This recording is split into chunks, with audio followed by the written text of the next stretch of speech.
this is the trick to leveling a concrete floor, is to use Tapcons as a depth gauge. What you want to do is to find your low spots and your high spot. To do that, we're going to use a grid. See these grid lines? 1, 2, 3. You're gonna take your level, put it on each line, just like that. We're gonna check for level, right? Next one.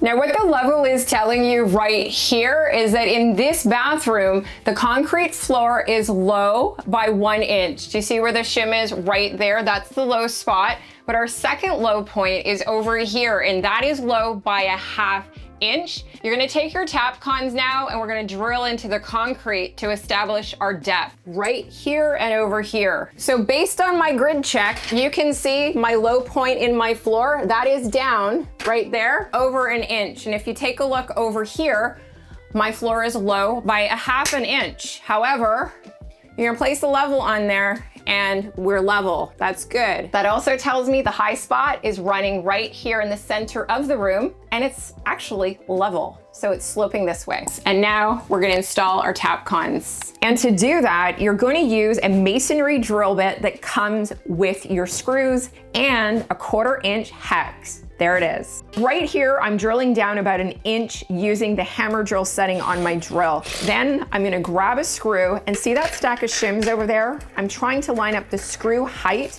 with the shims. Let's see how I did. So what you're looking for here with your Tapcon is you want to make sure it's level from the high spot to the low spot. I've just removed the shim, spot on. We're gonna do the same thing over here. So I gotta say, this is a super easy method, very fast, all right? You can also use a laser level if you want. Totally appropriate to do that if you wanna use your laser level, but this is highly effective and very simple. This is low expansion foam. You're gonna run it at the base of your drywall. That's also gonna prevent the floor leveler from running into other rooms, okay? This is the cheapest way to do it. Once you get to your toilet flange, you're just gonna treat that like a donut and go around and around. I know this doesn't look so pretty, but it works. Just make sure your spray foam is nice and tall, all right? Now for the part that I know a lot of you wanna skip, but you can't. I'm using an acrylic latex primer, and I'm mixing that with a ratio of 1 part primer, 3 parts water. So we're gonna pour this out. See that nice liquid color? And look at that, I have just enough to prime this bathroom. Yeah, just enough, lucky me. Here, we're gonna add our 3 parts of water now. So there's 1.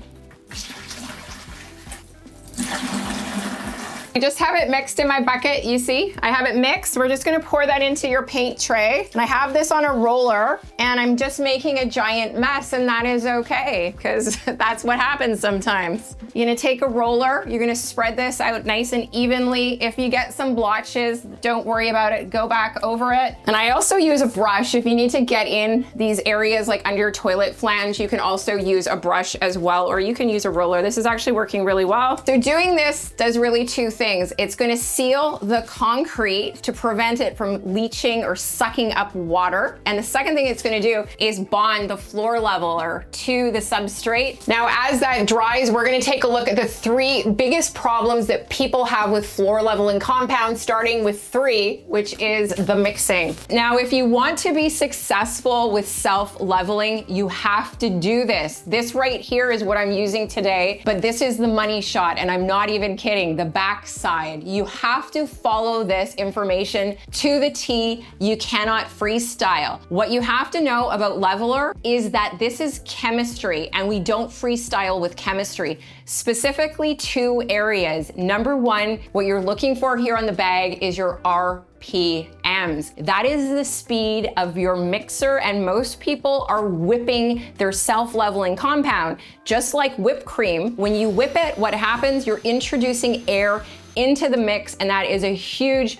no-no. So what you need to know, adding too much water to your self-leveler actually dilutes the strength of your mix. You're literally diluting the polymers. The polymers are the binding agents that stick together so your floor is durable, so that it levels properly, and especially when you put a load on there, it's not going to crack. Water dilutes it, and quite simply with floor leveler, that means you're getting a really weak floor. Now what you want to use is a variable mixer, or one that has the RPMs listed. I want to know that. Now I always like to start in the corner when it comes to leveling floors, and you can see that toilet flange is kind of in the way, so I'm just trying to maneuver around it. But you can see it's coming out of that bucket really nice, and it's moving downhill or down that slope on its own, which is good. So that's looking great. What you want to do is just take that first bucket, you're gonna empty it out.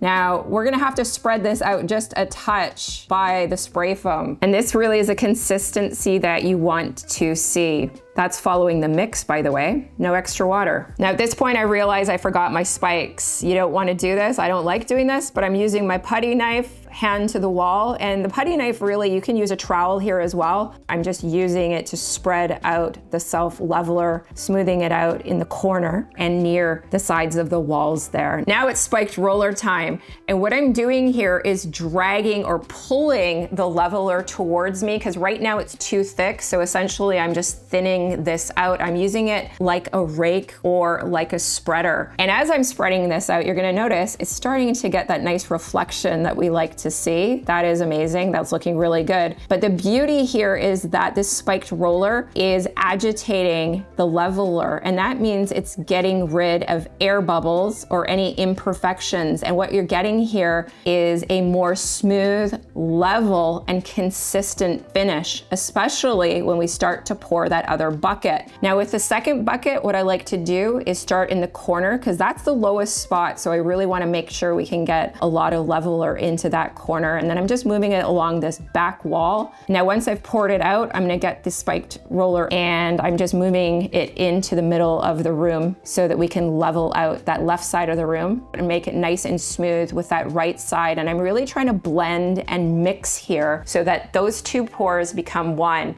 But that right there, that's what you're looking for. You want it smooth, level, like glass, or like butter, like I say. But here's the thing. What people like about this tool is the fact that anyone can use this to smooth, to level skim coats. And it has a lot of advantages. So this is the $20 spiked roller that I've been using for a long time. I just rewash it, that's why it's looking gray. Now, why we're using the spiked roller on the floors is to break the surface tension. It's gently agitating the floor leveling compound. That's causing it to increase its fluidity so it can flow from the high spots in the low spots. You're gonna see it's actually quite runny. And for all the tools, I will link in the description, this one, my spikes, and in the pinned comment, you know which one's my favorite. What does the trowel do? The more you press on the surface of leveling compound, the big tip here is over troweling adds friction, it breaks down the flow chemistry, and it actually stops the self-leveler from spreading evenly. The spiked roller releases it. Now, the huge advantage of not using this anymore is when you have a single pour and you got that wet edge and you put down your next pour, the spiked roller is going to go over and mix those two pours or 12 pours all together. We do those in batches, and you're going to get a monolithic floor. That's one solid floor. That increases the strength, the durability, and the bond so that your floor, because it's one solid surface or unit, is going to adhere to your substrate better. It's less likely to delaminate. Secondly, instead of having a patchwork quilt where you've just tried to tuck these corners together and smooth it out, they're actually not creating a really tight bond. The spike roller, on the other hand, you're getting a better bond, you're getting a better finish, it's smoother, and you're getting rid of the air. So really, this is the only tool on the channel that I've actually said is amazing. More importantly, have you used it? Let us all know in the comments, because your comments matter. Thank you. I'm Daru. I'll see you in the next one.